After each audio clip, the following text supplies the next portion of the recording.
இன்றைக்கி நம்ம ஆனந்தம் கிச்சனில் என்னெல்லாம் செஞ்சுருக்கோம் பார்க்கலாம் வாங்க.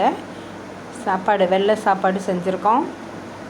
நல்லா உதிரி உதிரியாக இருக்குது, சூடாக இருக்குது. சிக்கன் குழம்பு வச்சுருக்கோம். ஆம்லெட் செஞ்சுருக்கோம். சிக்கன் பெப்பர் ஃப்ரை வச்சுருக்கோம். சிக்கன் வடை செஞ்சுருக்கோம். சிக்கன் கோலா உருண்டை செஞ்சுருக்கோம். எல்லோரும் வாங்க சாப்பிட்லாம். இது எப்படி செய்கிறதுங்கிறத உங்களுக்கு தனித்தனியாக நான் ஒரு நாளைக்கு போட்டு காட்டுறேன். இப்போ சிக்கன் பெப்பர் ஃப்ரை வச்சுக்கிறோம், கோலா உருண்டை வச்சுக்கிறோம், வடை வச்சுக்கிறோம், ஆம்லெட் கொஞ்சம் எடுத்து வச்சுக்கிறோம்.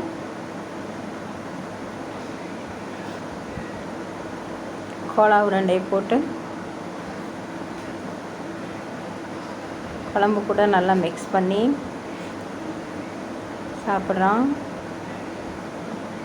டேஸ்ட் நல்லா சூப்பராக இருக்குது. எல்லோரும் இதே மாதிரி செஞ்சு சாப்பிட்டு பாருங்கள்.